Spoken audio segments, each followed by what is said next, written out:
Good morning! Good morning sa ating mga faithful na tagapakinig, mga kapatiran, dito sa ating GIA Global Online Prayer.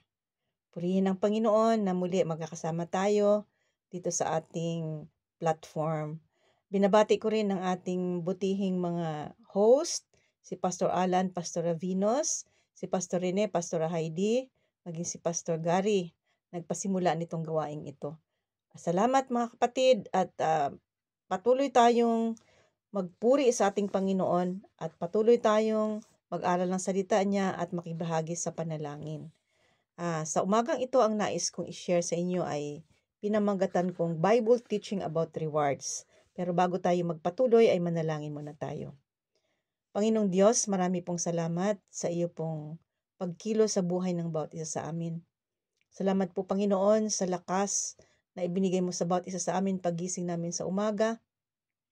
Salamat po Panginoon sa iyo pong pag-iingat at pagpoprotekta sa bawat isa sa amin. Salamat po Panginoon sa mga answered prayers, maging sa aming mga pangailangan na lagi mo pong inaabot. Salamat po Panginoon sa nakaraang bagyo ay iningatan mo po ang bawat isa sa amin. Salamat po Panginoon na tunay na mayroon kaming Ama na nagmamahal sa amin at laging nag-iingat at gumagabay. Kaya kami taos-puso nagpupuri at nagpapasalamat sa iyo. At sa amin pong pag-aaral ng iyong salita, dalangin po namin o Diyos na pakalinisin mo aming puso at aming isip. Patawarin mo kami sa aming nagawang mga pagkakasala at pagkukulang sa iyo at sa aming kapwa. Nais po namin, Panginoon, na mayroon kaming malinis at tuwirang pakikipag-ugnayan sa iyo. Kaya nga po kami, Panginoon, nagtatapat sa iyo sa aming mga kasalanan dahil ito ay nagiging hadlang para hindi mo marinig ang aming mga panalangin. Salamat po sa kapatawaran sa aming kasalanan at salamat po ng iyong banal na Espiritu ang patuloy na gagabay sa amin. Dalangin ko po, Diyos, ang iyong anointing, ang karunungan at kaalaman na maihayag ko po ang iyong salita, ma-inspire ang mga kapatiran, maranasan namin, Panginoon, ang katotohanan ng iyong salita. Pagpalain mo rin ang aking mga kapatid, Panginoon, na lalo pa sila, Panginoon, maglingkod sa iyo. Sa lahat ng mga pinagdadaanan ay patuloy kami, Panginoon, sama-sama na magtagumpay sa aming pakikipag-ugnayan sa iyo at pamumuhay sa daigdig nito. Marami pong salamat, Ama. Amin pong pinagkakatiwala sa iyo ang nalabi naming oras. At dalangin sa pangalan ni Jesus. Amen. Tanong ko, gusto nyo bang makatanggap ng reward? Ako gusto ko. So palagay ko, lahat tayo gusto nating makatanggap ng reward. Pero ano nga ba ang ibig sabihin ng reward? Ni-research ko to sa Google. Ang sabi doon, a reward is something given in recognition of service, effort, or achievement, or a consequence of a particular action. So dito sa definition nito, para makatanggap ng reward, kailangan pala na mayroong service, may effort, may achievement, or action. Sa school, kung hindi ka nag-aral ng mabuti, pagtapos ng klase, wala kang reward.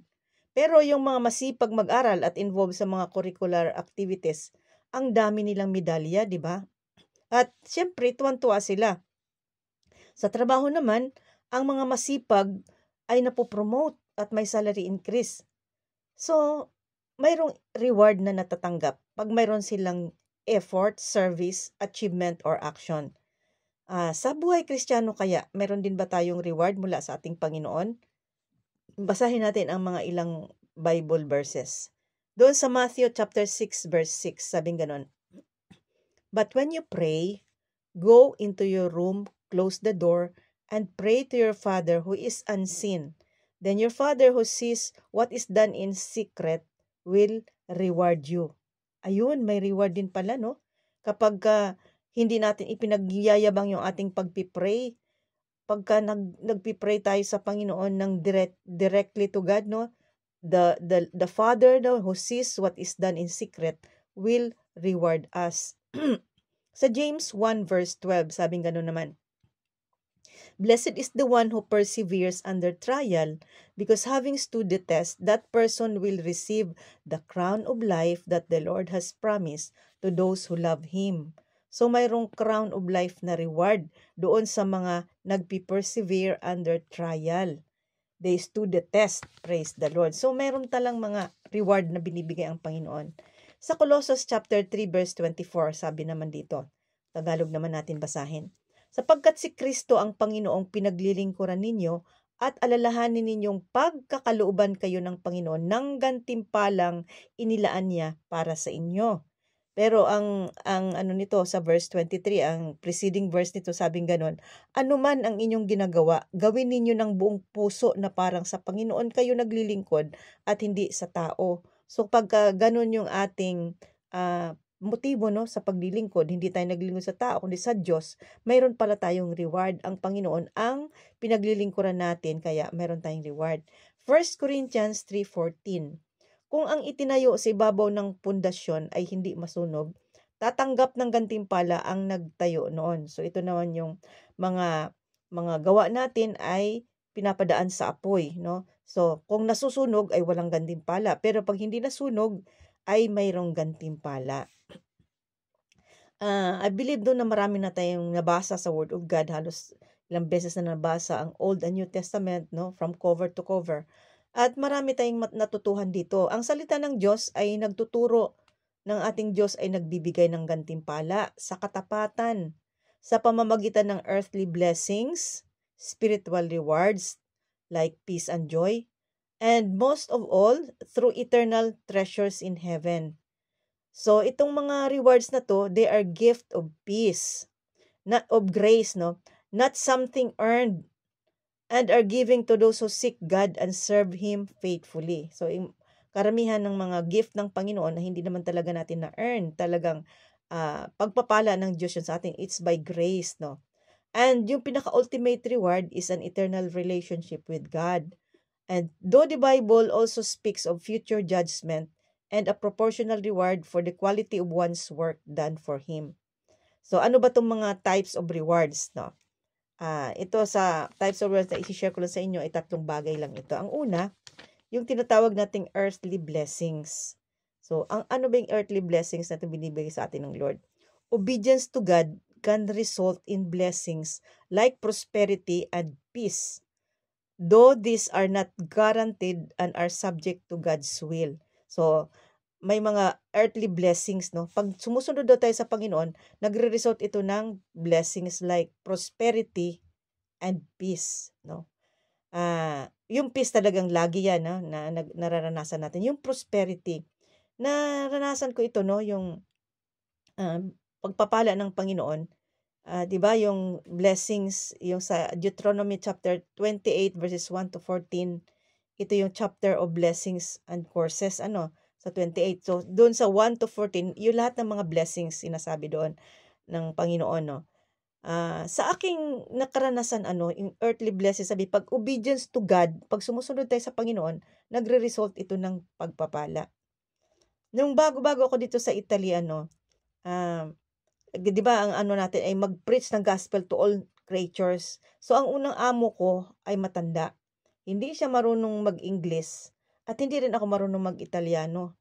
Pero dahil ang ano sa atin ng Lord, ang commission ay go into all the world and preach the gospel to all, sa lahat, no, ng creation ng Panginoon. So, nag-pray ako kay Lord kung paano ako makapag-share dito sa aking amo. So, hindi pa nun uso yung mga Google Translation. Pero,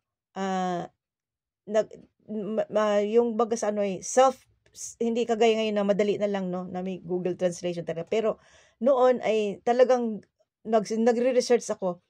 Pag gumagawa ako ng Bible study, sinisharean ko yung amo ko, naghahanap ako ng paraan para matranslate yun sa Italian at nakakatuwa naman ang Lord na kahit ang aking Italiano ay bako-bako, naiintindihan ng amo ko. So, siniran ko siya ng Word of God, and then dumating kami doon sa punto na about repentance. Sabi ko, at forgiveness. Sabi ko sa kanya, mayroon ba kayong mga sama ng loob o galit sa tao na hindi nyo pa pinapatawad? Kailangan patawarin nyo kasi sabi doon sa Matthew 6:15, pag hindi mo pinatawad ang nagkasala sa iyo, hindi ka rin patatawarin ng Ama. Aba, ay meron pala siya. Ay sabi niya, Ping, ay paano kung hindi pa ako handa? Ay sabi ko, ay kailangan magdesisyon kayo kasi kung hindi kayo magdesisyon, paano kung kunin na kayo ng Panginoon?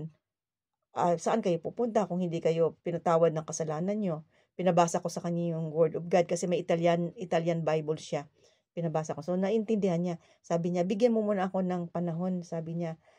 And then, kasi once a week kami nagba-Bible study. The next week, ay sabi niya, being ready na ako. So, nilid ko siya sa prayer of repentance and then forgiveness. And nagpatawad siya sa Panginoon. So, natuwa ako sa Panginoon no, na doon sa simple obedience ko sa Lord, na siniran ko siya, nagba-Bible study kami. Nung later on na, sabi niya sa akin, tinanong niya, Ping, pag namatay ako, sabi niya, saan ka titira? Ako naman, parang nagbibiro lang ako, sabi ko, nakikita niyo kasi maraming homeless dito sa Italy eh. Nakikita niyo ba yung mga homeless na yan? Sabi ko, ay di dyan din ako titira sa plaza, sabi ko, o kung saan man dyan. Sabi ko, kasi mahal ang bahay eh, paano kung wala akong trabaho? Sabi ko, iyan pala sineryoso niya. Tapos sabi niya sa akin later on, mayroon akong 3 bahay dito sa Milano. Yung isang bahay ko, patitirahin kita doon, sabi niya, nang walang bayad. And then, alam niyo kung ilang years akong nagtira doon nang walang 10 years. So, nakita ko yun na may mga earthly blessings din pala tayong natatanggap sa Panginoon kapag ka nag-obey tayo sa Kanya. So, yung prosperity and peace, no? At marami pang mga ibang blessings ako natanggap sa Panginoon because sumusunod tayo sa kalooban ng Panginoon. Another one is spiritual reward. Ano naman itong spiritual reward? Like deeper relationship with God, peace and joy as a result of living in accordance with the Spirit. So, yun. Galatians 5:22-23, ito yung the fruit of the Spirit, no? Ito ang bunga ng Espiritu. So, love, joy, peace, long-suffering. So, maraming, kumbaga the nine fruit of the Spirit, no? So, ito ay spiritual rewards. Hindi kasi ito na, kumbaga hindi na ma-manufacture. Hindi mo ma-manufacture yung joy. Hindi mo ma-manufacture yung peace, no? Kapag wala tayo sa Panginoon, mahirap itong i-manufacture. So, gusto kong basahin natin yung sinasabi. Subalit ang bunga ng Espiritu ay pag-ibig, kagalakan, kapayapaan, pagtitiyaga. Lalo na yung pagtitiyaga, mahirap magtiyaga, kabaitan. Ano ba yung kabaitan? Alam yung nasusukat na kabaitan, hindi yung mabait ka lang eh. Nasusukat ang tunay na kabaitan kapag ka ang paligid mo ay ang sasama, ang sama ng ginawa sa'yo, mga negatibo. Doon ang masusukat ang tunay na kabaitan kung makikipag communicate tayo o makikitungo tayo sa tao sa halip, sa kabila ng mga masasakit na ginawa sa atin. Yun masusukat ang tunay na kabaitan. Hindi yung, ay mabait siya kasi ganito, ganyan. Maayos ang mga kasama niya. Pero doon talaga nasusukat ang tunay na kabaitan kapag mayroong pagkakagalitan, may hindi pagkakaunawaan, puro mga negatibo. Ano pa? Kabutihan, katapatan, kahinahunan, at pagpipigil sa sarili. So, ito yung mga spiritual rewards natin. Kapag malalim na ating relasyon sa Panginoon, ay nagkakaroon tayo ng bunga ng Espiritu. The fruit of the Spirit. Ito ang nangyayari sa atin. Kaya, ang nangyayari kapag nagkaroon na tayo ng bunga ng Espiritu, may spiritual rewards tayo dahil nagkaroon tayo ng deeper relationship with God. Alam nyo kung anong nangyayari? Pagka mayroong mga hindi magandang nangyayari sa ating paligid, hindi tayo kaagad umaalsa o nagre-react ng hindi tama. Kalma lang kahit daming problemang dinadala. Naalala ko noon nung naranasan nyo ba yung minura kayo mula ulo hanggang paa, dinuro-duro pa, halos tamaan yung mata mo sa kaduduro ng kanyang pink finger. Talagang parang feeling ko nanliit parang gustong pagtakluban ng langit at lupa. Pero natutuwa ako sa Panginoon kasi mayroon pala akong spiritual rewards na hindi ko alam. Na may kalmang-kalma lang ako, yung hindi ako nag-react, hindi ako nagalit, hindi ako sobrang naging negative, kundi kalmang-kalma ako kahit pinapagalitan ako, minumura ako mula ulo hanggang paa at kung ano-ano pinasasabi sa akin na masasakit.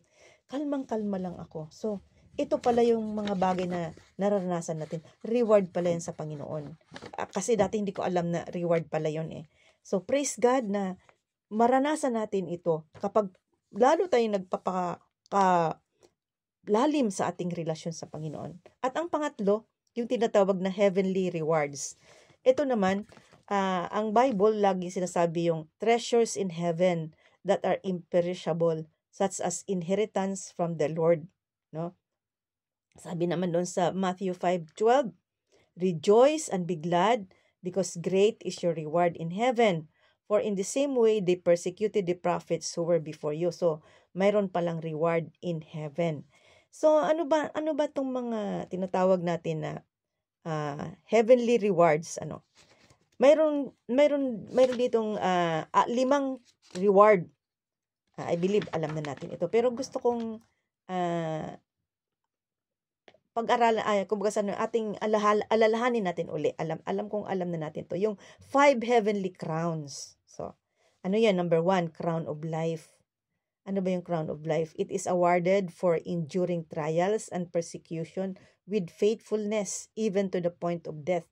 Kapag ang mga karanasan natin ay nagkaroon tayo ng mga trials and mga persecution, pero nagpatuloy tayong faithful sa Panginoon, hindi tayo umatras, even up to the point of death, kahit patayin tayo ay sa Panginoon pa rin, hindi pa rin natin ipagpapalit yung ating pananampalataya. Mayroon pa rin tayong crown of life. So ito yung mga martyrs in Christ, sila ang tatanggap nito eh. Ano pang pangalawa? Incorruptible crown or victor's crown. Ito naman ay binibigay for spiritual discipline, self-control, and endurance in the Christian life. So, ito yung tinanggap ni Jesus Christ, di ba? Yung victor's crown. Kasi grabe yung spiritual discipline niya, yung self-control, tsaka endurance. So, kung tayo rin ay mayroon din tayong spiritual discipline, may self-control tayo, and endurance in our Christian life, tatanggap tayo nitong incorruptible crown. Number 3, crown of rejoicing. Received by those who evangelize and disciple others, bringing them to faith. So, yung lahat tayo na nag-share ng Word of God, na ini-evangelize natin ang tao, may joy tayo sa Panginoon, di ba? So, bibigyan tayo ng crown of rejoicing. Ito ay ibibigay sa atin kapag nasa harap natin ng Panginoon, awarding ceremony na ito, no? Think of it, no, na pagdating sa awarding ceremony, kapag hindi tayo nag-aspire na magkaroon ng reward, paano na lang kaya pagdating doon, tinawag ang pangalan mo, yung mga kasamahan natin sa cell group, may mga reward sila, tapos ikaw wala pala. No, 'di ba? So, naisip ko lang no na although hindi natin number 1 motive na magkaroon natin ng reward sa ating paglilingkod sa Panginoon. Dahil ang pinakamotibo natin bakit tayo naglilingkod sa Panginoon ay dahil mahal natin ang Panginoon. Yun ang dapat ang tamang motibo. Pero gawin nating inspiration din para mayroon din tayong, kumbaga mayroon tayong spiritual discipline, mayroon tayong mayroon tayong pagtitiis, self-control, endurance, dahil nag-aspire din tayo na magkaroon tayo ng reward pagdating ng araw. So, crown of rejoicing, hindi nyo ba naranasan kahit na, I believe no, naranasan siguro natin. No? Pag nag-share ka, nakapatanggap ka sa tao, pagkatapos nun ang saya-saya mo. Naalala ko nung nakaraang linggo pa, mayroong friend yung kaibigan ko na nagpunta dito sa Milan, galing sila ng Greenland, pero pauwi sila ng Pilipinas. Nagdaan sila dito. Ay hindi sila nasundo ng friend ko. Sabi niya, ikaw na lang mag-entertain kasi hindi siya pwede. So, hindi ko sila kilala, pero in-entertain ko sila. And then, nagpipray ako kay Lord, kasi tinanong ko, kilala na ba nila si Lord? Sabi niya, hindi pa. So, nagpray talaga ako kay Lord, bigyan mo ako ng opportunity na ma-sharean ko ito. Paano ko ma-sharean? Ngayon ko lang sila makikilala, pero paano ko sila maabot?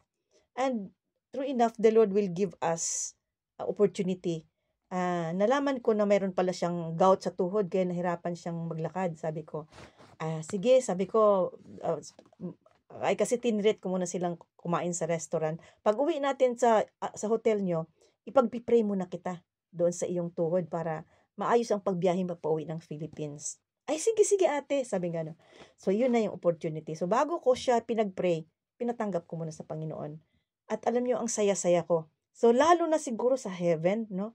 Pag may tumanggap, sabi nga ng Lord, laksa-laksang angels ang natutuwa kapag nag-share tayo ng gospel at ang tao ay tumanggap sa Panginoon. Ano pang pangapat? Crown of righteousness. Ito naman ay binibigay to those who eagerly await Christ's return and love His appearing. Sana mayroon tayong ganitong desire. Kasi, di ba, minsan, manirin natin ng mga Christian, Lord, sana wag ka munang dumating kasi hindi pa tapos yung project ko, hindi pa tapos yung mga anak ko. Lord, sana wag ka munang dumating kasi ganito, ganyan. Pero kung sana yung puso natin, Lord Jesus, dumating ka na po, Lord. I'm so eager to see you, Lord. Gusto ko na kitang makasama, Panginoon. Pero karamihan ng Christians ay hindi pa kasi marami pang mga iniisip dito sa lupa kaya hindi pa iniisip yung pagbabalik ng Panginoon. Sana sanayin na natin sa sarili na, Lord, hinahanda ko na yung sarili kung dumating ka at gusto ko nang makita ka, Panginoon. And lastly, yung crown of glory. Ito naman ay binibigay doon sa mga faithful spiritual leaders na nagsiserve sa kingdom of God. They serve God's people with integrity. So, marami sa ating tatanggap ng crown of glory kasi marami tayong mga leaders na nag-aalaga ng mga kapatiran. Pero sabing ganon, who serve God's people with integrity. So, may integridad daw yung ating paglilingkod. So, ito yung mga crowns, no, heavenly crowns na ibibigay sa atin. May sinasabi pa ang Panginoon na rewards doon sa John 14 verse 2. Diba? Ano bang sinasabi? In my Father's house are many mansions. If it were not so, I should have told you. I will go and prepare a place for you. So, mayroon din palang mansion na piniprepare sa atin ang Panginoon. Reward din yun eh. So, pero mayroon si Lord na anong tawag dito? Warning. May warning ang Panginoon sa atin dito, no? So, let's take heed dito sa warning ng Panginoon. Mag-impok daw tayo sa langit, huwag sa lupa. Gusto kong basahin sa Matthew chapter 6 verse 19 to 21. Ang sabi dito sa Matthew chapter 6, kung meron kayong Bible, pwede niyo akong sundan. Tingnan natin yung Word of God. Verse 19, huwag kayong mag-impok ng mga kayamanan dito sa lupa. Dito'y may naninirang insekto at kalawang at may nakakapasok na magnanakaw. Sa halip, mag-impok kayo ng kayamanan sa langit, do'y walang naninirang insekto at kalawang at walang nakakapasok na magnanakaw. Sapagkat kung saan naroon ang inyong kayamanan, naroroon din ang inyong puso. So, sabi nga doon, for where your treasure is, there will your heart be also. Kaya nga, huwag tayong mag-impok sa lupa, sa langit. Dapat para nandoon yung ating puso. Amen. Now, paano natin matatanggap itong mga rewards na to? 4 na bagay lang ang gusto kong i-share sa inyo. Una, faith and obedience. Nandoon yung ating pananampalataya at pagsunod. God rewards those who earnestly seek Him and live in faithfulness and obedience to His command. So kung ginagawa natin to na naging faithful tayo sa Panginoon, yung ating pananampalataya at sumusunod tayo, ay marireceive natin yung mga rewards na to. Heavenly rewards, earthly rewards, spiritual rewards. Heartfelt motives. Yung Bible, ini-emphasize yung importance of our heart and motive behind actions. So, kung maalala nyo yung sa Matthew 6, verses 1 to 6, yung sinasabi doon, no? Yung tungkol sa paglilimos, no? Na hindi natin ipinagmamalaki. So, kung hindi natin ipinag-iingay, hindi natin pinagmamalaki yung ating panalangin, yung ating paglilimos, ay heartfelt yung ating motibo ay mula sa puso, hindi sa pagmamayabang. Pangatlo, faithful service. Believers are encouraged to work as if working for the Lord with the assurance of eternal rewards. Yung binasa natin kanina sa Colossians chapter 3, verses 23 and 24. So, yung maging faithful tayo sa paglilingkod, hindi sa tao, kundi sa Panginoon. Kasi pag sa tao tayo naglilingkod at ang tao yan ay masama o may ginawang masama sa atin, wala na tayong joy maglingkod. Pero sabi nga, kung hindi tayo naglilingkod sa tao, kundi sa Panginoon, faithful tayo, whatever it is, ano man ang kahinatnan, ay tuloy-tuloy pa rin tayo. And number 4, endurance o pagtitiis o pagiging matibay o pagiging matatag. So, ito ang kailangan para ma-receive natin ang reward. So, nagtitiyaga tayo, naging masigasig tayo. Enduring through hardship with perseverance. ito with the hope of an eternal reward, is a key motivator for godly behavior. Sabi doon sa 1 Corinthians 9:25, lahat ng manlalarong nagsasanay ay may disiplina sa lahat ng bagay upang magkamit ng isang gantimpalang panandalian lamang. Ngunit ang gantimpalang hinahangad natin ay panghabang panahon. Amen. Panghabang panahon ang ating ini-expect na reward. Now, there are important considerations about rewards, no? Generally, kasi, God's rewards are not earned, but an expression of His grace. Yan ha. Hindi lahat na i-earn yung mga rewards ng Panginoon. On the other hand naman, rewards are proportional to works, no? The Bible indicates that rewards will be given according to the quality of one's work, not just the quantity, and that the quality of the work done will be tested by fire. So, ite-test daw sa pamamagitan ng fire. Gusto kong basahin natin sa 1 Corinthians chapter 3. Okay. Unang Korinto, chapter 3, verses 13 and 14. Basahin natin. Makikilala ang uri ng gawa ng bawat isa sa araw ng paghukom sapagkat mahahayag sa pamamagitan ng apoy kung anong uri ang ginawa ng bawat isa. Kung ang itinayo sa ibabaw ng pundasyon ay may masusunog, ay hindi masunog, tatanggap ng gantimpala ang nagtayo noon. Iyon ha. So, nakikita natin dito na mayroon palang test ang ating mga ginagawa, no? Tinitest pala ito. So kung hindi masunog, so ano ba yung mga gawa natin? Inihambing sa dayami, inihambing sa mga tinatawag na precious stones, silver and gold. So kung mga dayami at saka wood lang yung ating gawa, masusunog yon. Kaya kailangan precious stones, silver and gold ang kaparis ng ating ginagawa. Ibig sabihin, hindi pa imbabaw, hindi yung para lang masabing may ginagawa ka, kundi sincerely talagang ginagawa natin yon. So let us focus on eternal rewards. The Bible warns us against seeking earthly praises or fleeting applause and instead encourages us to store up treasures in heaven. Yung binasa ko kanina sa Matthew chapter 6 verses 19 to 21. Sa heaven, ang focus natin, hindi tayo nakatingin lang dito sa lupa. Hindi tayo nag-iimpok ng kayamanan sa lupa, kundi sa langit. And our ultimate reward is God Himself. Our relationship with God, which is a gift that cannot be lost. Hindi mawawala. Kaya pakatandaan ninyo, sabi doon sa John 5:24, ang nakikinig sa aking salita at sumasampalataya sa nagsugo sa akin ay may buhay na walang hanggan. Hindi na siya hahatulan, kundi nakatawid na siya sa buhay mula sa kamatayan. Amen. So, mga kapatid, no, gusto ba nating magkaroon ng reward? So, dahil gusto nating magkaroon tayo ng reward, ay maglingkod tayo sa Panginoon may sinseridad. Maglingkod tayo sa Panginoon ng tama ang motibo natin. Nagkaroon tayong malalim na pananampalataya at pagsunod sa kanyang mga salita. Maging faithful tayo, hindi yung masigasig ngayon, bukas hindi na. Mag-endure tayo kasi ang buhay, lalo na sa ministry, hindi lahat masaya at hindi lahat madali. Mahihirap, lalo na sa pioneering, napakahirap. So let us endure, magtiis tayo, magtiyaga. Huwag tayong magreklamo. Kasi ang ating reward, sabi nga, nakabase doon sa ating ginawa. So, walang pagpapaimbabaw, kundi talagang taos-puso ang ating paglilingkod sa Panginoon. So, gusto kong i-conclude ang ating pag-aaral na ito sa salita ng Diyos na matatagpuan natin sa Matthew chapter 25. No? Kasi ito yung pinakagusto kong marinig pag ako'y haharap na sa Panginoon. I believe gusto nyo rin itong marinig. Anong sabi ganon? Sinabi sa kanya ng Panginoon, magaling, tapat at mabuting lingkod. Halika, samahan mo ako sa aking kagalakan. Naging tapat ka sa kaunting halaga, kaya gagawin kitang tagapamahala ng malaking halaga. Well done, good and faithful servant. You have been faithful over little things. I will make you ruler over many things. Come into your master's joy.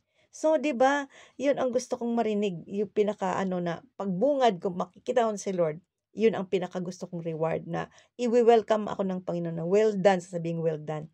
So, siguro tayo rin lahat 'no, gusto natin ito. Kaya sabi ko nga, maglilingkod tayo sa Panginoon, ang pinakamotibo natin bakit tayo naglilingkod sa Panginoon dahil mahal natin ang Diyos. Pero gawin din nating inspiration na, Lord, gusto ko rin magkaroon ako ng reward. Kaya magiging pagbubutihin ko ang aking paglilingkod sa iyo. Kasi sabi ko nga sa inyo kanina, papaano na lang pagka awarding ceremony na sa heaven. Tinawag na yung mga ka-cell group natin, may mga reward sila, tapos tayo wala. Kasi hindi tayo na-inspire. Nagpabanjing-banjing lang tayo sa lupa. So, kinakailangan ay ma-inspire tayo, Lord, na gusto ko rin magkaroon ng reward. At pinakagusto ko sa lahat na reward, God Himself. Si Lord mismo sabi niya, "Well done, good and faithful Ping." Ayan, di ba? So, praise the Lord, no? Sana tayong lahat ay magpatuloy na maglingkod sa Panginoon. Magpatuloy tayo na maging matapat.